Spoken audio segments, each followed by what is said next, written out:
Bonjour à toutes et à tous. Alors la vidéo de cette semaine sera consacrée au diagnostic de l'autisme. Donc aussi bien la manière de faire un diagnostic, surtout quelles structures en fait peuvent le faire, que le contenu de ce diag, les différentes choses, épreuves entre guillemets qu'on doit faire pour avoir un diagnostic, enfin on va dire le déroulé en quelque sorte du diagnostic.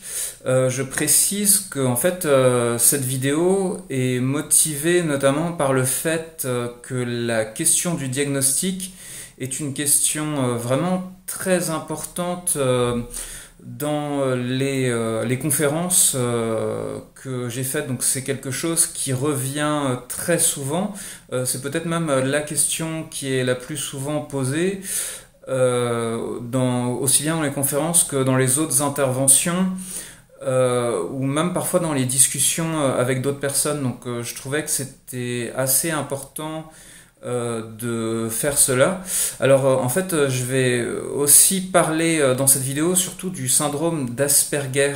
Donc ce qu'il faut savoir, c'est que je l'ai déjà mentionné donc dans d'autres vidéos, l'autisme, quand on parle d'autisme maintenant on parle de TSA, trouble du spectre autistique, dont le syndrome d'Asperger fait partie. Donc c'est en fait des TSA avec certaines spécificités. Moi quand j'ai été diagnostiqué, j'ai eu un diagnostic vraiment d'Asperger, puisque en fait ça date du dernier DSM, la notion de TSA, et à l'époque c'était pas encore mis en place dans les centres de ressources autisme. En tout cas, on se basait sur les anciennes catégories pour les diagnostics d'autisme, en tout cas pour le CRA de Bretagne. Alors, il y a aussi une raison pour laquelle la thématique du diagnostic est très importante. C'est en fait pour la qualification de la personne autiste. C'est-à-dire que beaucoup de personnes sur des forums ou même dans des discussions m'ont déjà dit ah voilà, je suis Asperger, mais j'ai pas fait les tests. Ou alors le plus souvent ça reste je pense être Asperger. Et en fait ce qui se passe, c'est que le diagnostic est la seule chose qui peut vraiment certifier cela.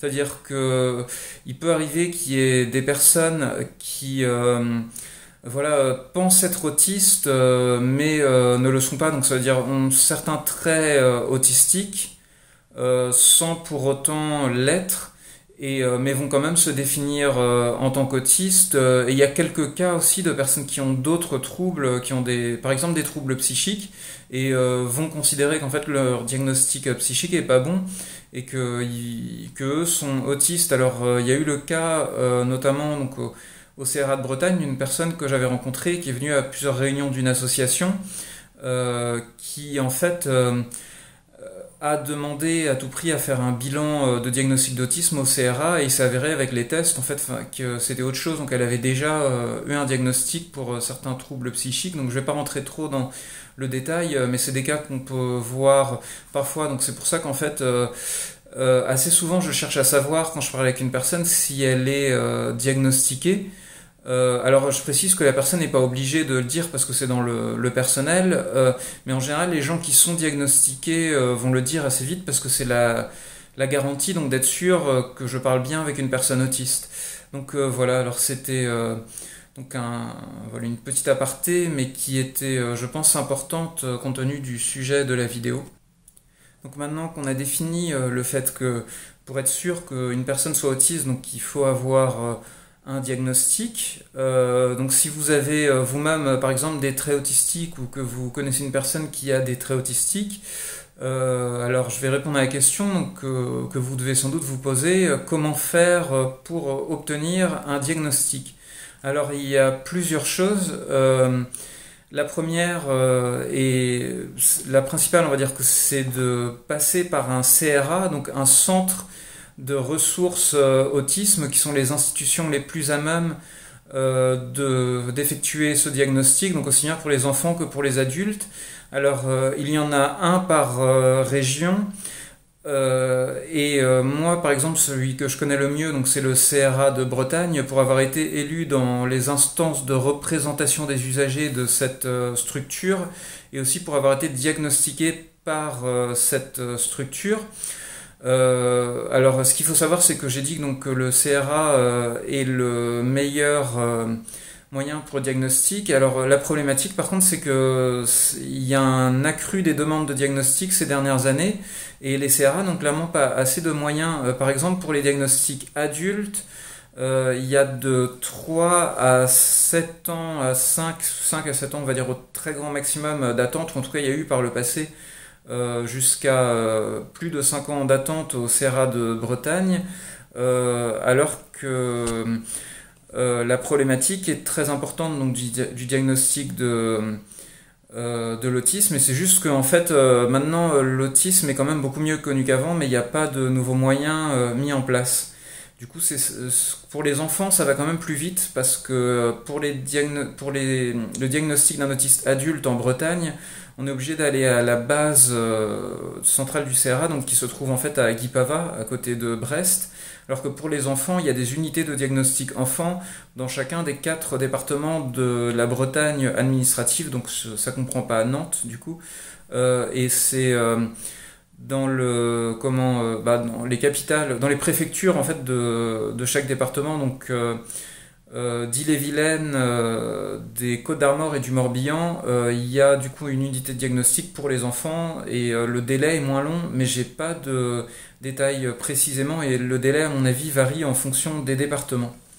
Alors, j'ai dit que se faire diagnostiquer par un CRA est vraiment la chose la mieux à faire. Enfin, le diagnostic, on va dire, qui a le plus de fois auprès de l'ARS ou des comment plutôt, pardon, j'ai dit ARS, mais plutôt en fait le plus important, c'est que donc de la MDPH qu'on va avoir des aides ou autres, mais il y a aussi d'autres moyens de se faire diagnostiquer. Alors dans tous les cas, il faut passer par un psychiatre.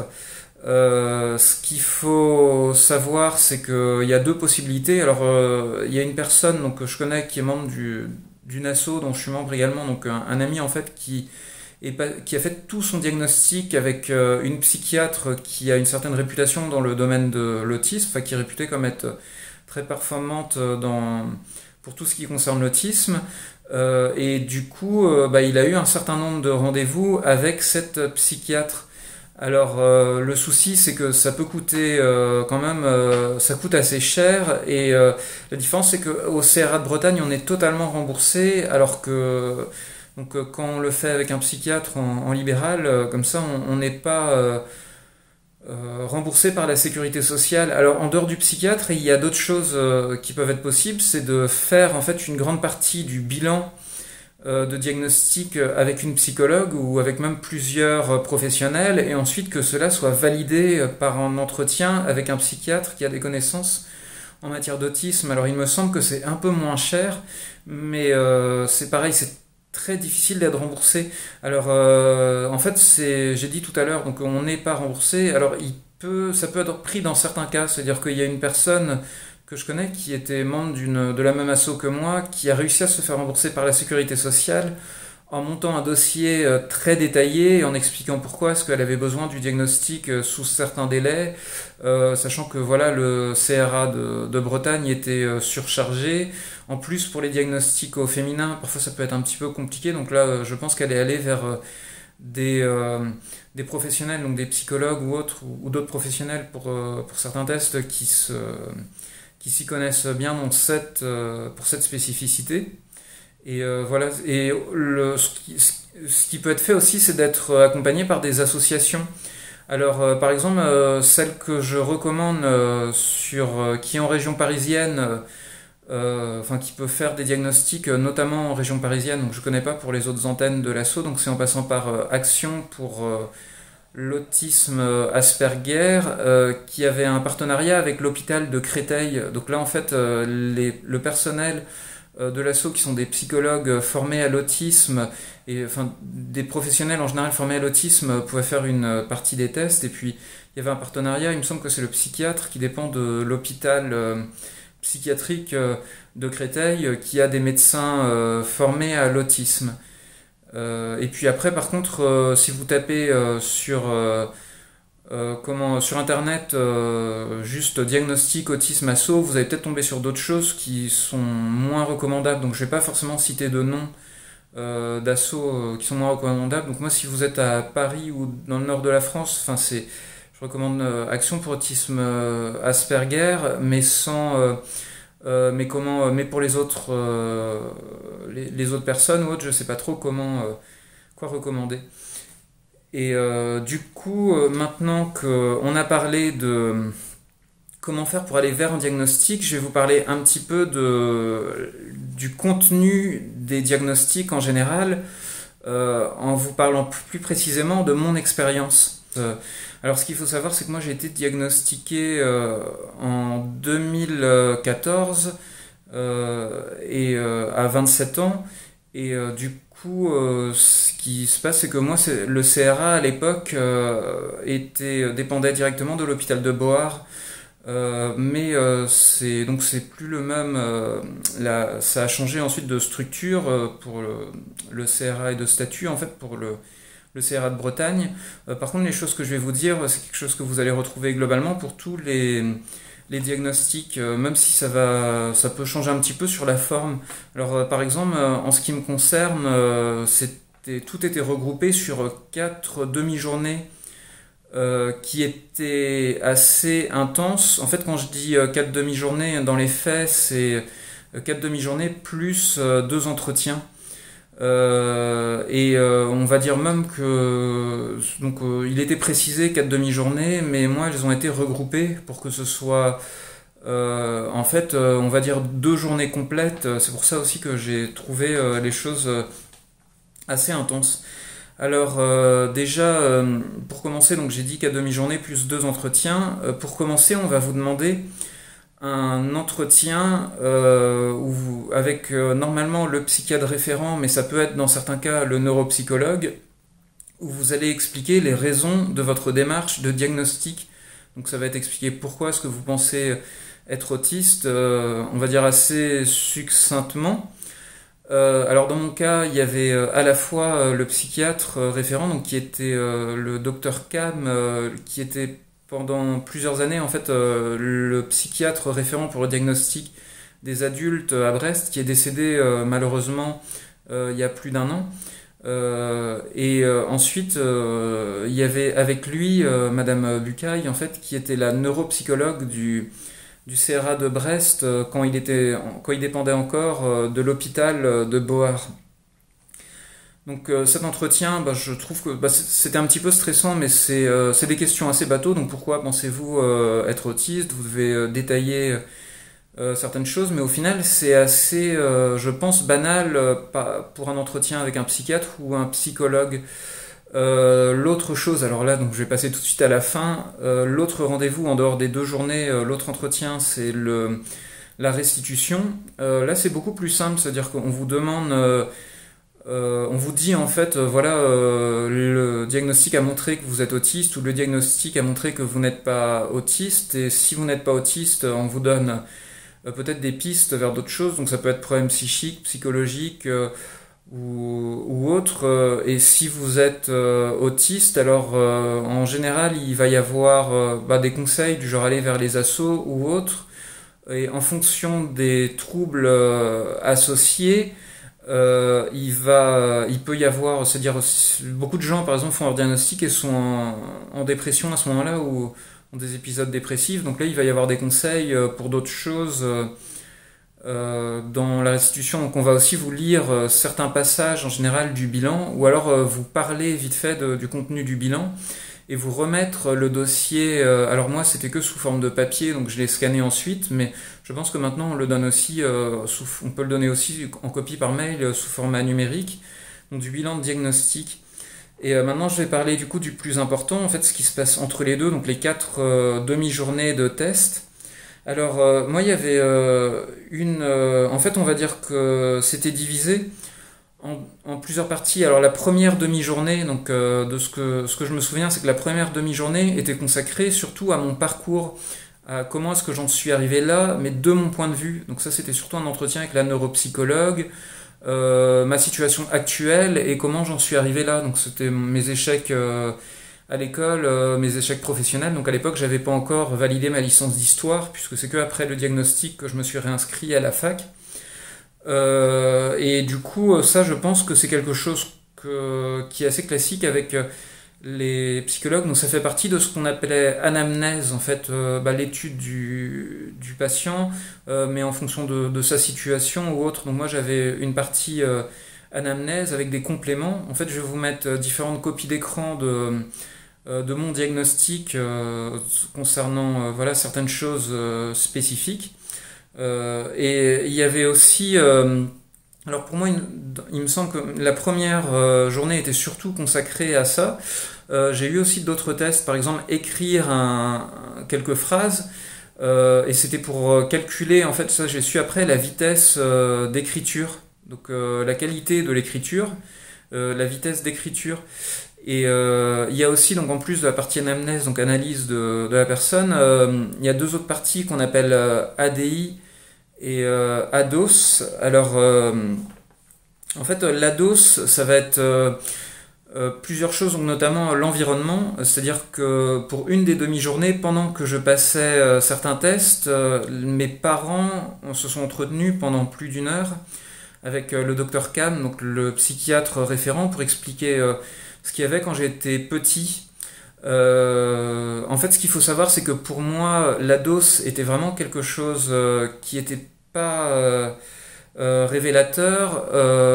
Enfin, en tout cas, la partie entretien avec les parents n'était pas forcément révélateur pour la raison que j'ai déjà expliqué, que j'ai un frère qui est autiste non-verbal, donc Manu. Donc il y a une vidéo que j'ai faite qui est consacrée à lui, qui explique ce qu'est un autisme non-verbal, et les différences, une autre vidéo ensuite qui explique les différences entre l'autisme Asperger et enfin entre différentes formes d'autisme, donc autisme Asperger, autisme non-verbal.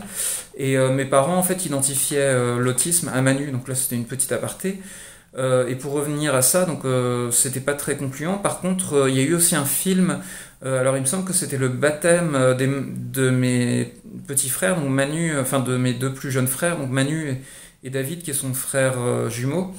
Dedans, on voyait clairement que j'avais certains traits autistiques, donc ce qu'on appelle des stéréotypies. Je faisais par exemple des mouvements, ce qu'on appelle du flapping. Donc en fait, c'est battre des mains un petit peu comme ça, à la moindre. Pour montrer que j'étais content, moins de choses moindre traces d'excitation, on va dire que ça arrivait vraiment ça arrivait très rapidement. Et du coup, ça par contre c'était beaucoup plus concluant. Et l'ADI par contre, là c'était un certain nombre de tests pour analyser. Alors il y a l'autonomie, il y a les stéréotypies, mais à l'heure actuelle, sur ce qu'on fait à l'heure actuelle, alors, et il y a enfin la situation où on est maintenant.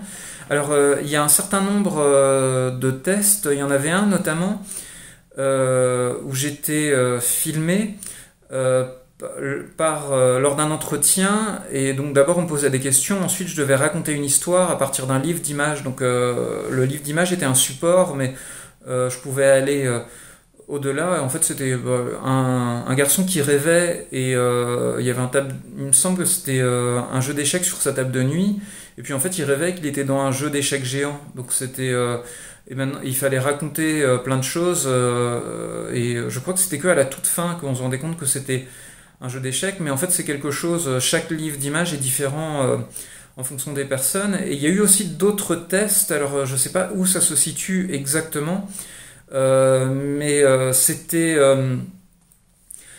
par exemple les tests avec tout ce qui est test de QI, qui est assez important. Donc moi ça a par exemple révélé que j'avais un quotient intellectuel verbal, que j'étais surdoué en verbal, mais que le QI était très hétérogène, parce que pour tout ce qui concerne les réflexes ou autres, là j'ai une certaine déficience, et aussi des tests avec des professionnels. Donc il y avait notamment avec une orthophoniste, qui était l'orthophoniste référente du CRA, pour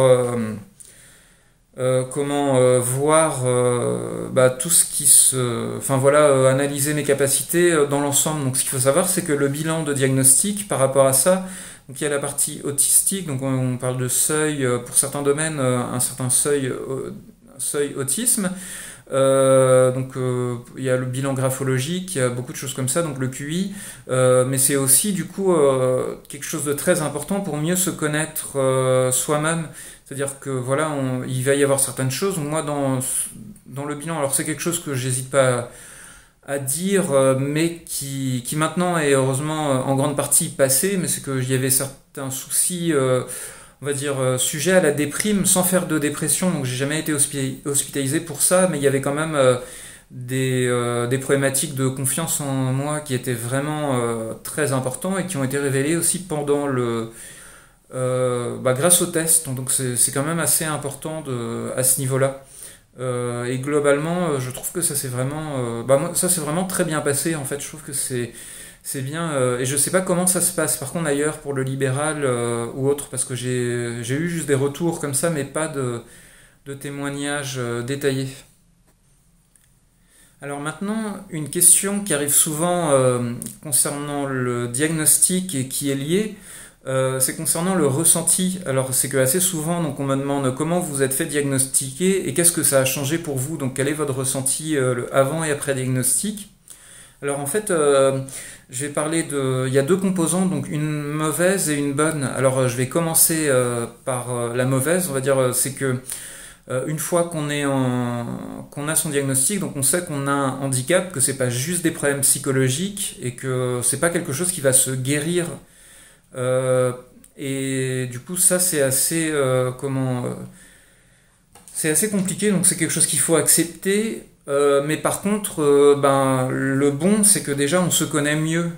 C'est-à-dire que la mauvaise chose que j'ai parlé, déjà elle s'atténue avec le temps, mais ce qu'il y a, c'est que de toute façon en fait c'est juste affronter c'est les conséquences de ces problèmes. C'est-à-dire que beaucoup de personnes attendent avant de faire un diagnostic, justement ont peur de ça, de la partie handicap, mais en fait quand j'ai dit que c'était un mauvais côté, ce n'est pas forcément un mauvais côté, puisque le diagnostic en tant que tel voilà, révèle certaines choses qui peuvent faire mal, mais sinon on se sent de toute façon, tant qu'on ne l'a pas fait, pas bien en général, pour la bonne et simple raison qu'on se ment à soi-même, qu'on se cache des choses, et c'est un acte, je trouve, assez courageux d'aller vers un diagnostic. C'est pareil, je pense, pour quelqu'un qui a une maladie psychique ou d'autres choses. Donc ça veut dire qu'il y a un moment où il faut, le diagnostic, c'est d'une certaine manière, c'est faire face à ses problèmes. Et du coup, ça c'est avec du coup du bon et du mauvais, mais surtout la chose qui est très importante, c'est qu'on peut à la fois donc se connaître soi-même, mais aussi du coup rencontrer des gens qui ont les mêmes problématiques. Donc c'est aller vers des assos d'usagers parce qu'on a voilà un diagnostic, on est autiste. Et il y a aussi le fait, on peut avoir aussi certaines aides. Donc c'est après le diagnostic que j'ai eu l'AH. Donc avant j'avais juste ma RQTH. Donc comme j'ai mentionné donc dans les vidéos donc sur la vidéo sur la RQTH, en fait, que ça c'est pour des problèmes de dos que je l'ai eu, et puis j'ai l'AH en fait seulement depuis après le syndrome d'Asperger, le diagnostic du syndrome d'Asperger. Et voilà, et du coup pour conclure sur le diagnostic, ce que je peux dire en fait, c'est que j'appelle tous les gens qui pensent être autistes à faire la démarche, donc à au moins tester, parce que sinon vous resterez avec vos questionnements toute votre vie. Et du coup, pour terminer cette vidéo, alors juste le petit moment publicité. Donc comme vous savez, je suis l'auteur de ce livre, Les mondes de l'autisme, sur lequel vous avez un certain nombre d'infos concernant l'autisme. Donc vous aurez le lien vers sa page produit sur Amazon dans la description. Et il y a notamment un chapitre consacré au diagnostic. Donc là où je décris certaines choses qui est écrit dans cette vidéo, mais en parlant un peu plus en détail de ma démarche de diagnostic et de certaines choses concernant le ressenti. Et j'ai inclus aussi à cet endroit-là certaines choses dans ce chapitre concernant le fonctionnement des personnes autistes. Donc voilà. Donc si vous voulez plus de renseignements, voilà. Et du coup, moi je vous remercie d'avoir regardé cette vidéo. Enfin, j'espère que vous l'avez appréciée. Alors, les prochaines vidéos seront surtout consacrées à l'autisme. Il y aura normalement une sur la résidence inclusive de Lillet où je réside. Alors, ce qui n'est pas sûr à 100%, et sans doute une vidéo sur un GEM, mais qui sera normalement plutôt en septembre, octobre. Et à part ça, voilà quelques vidéos sur l'autisme. Et du coup, donc je vous dis à bientôt pour de prochaines vidéos.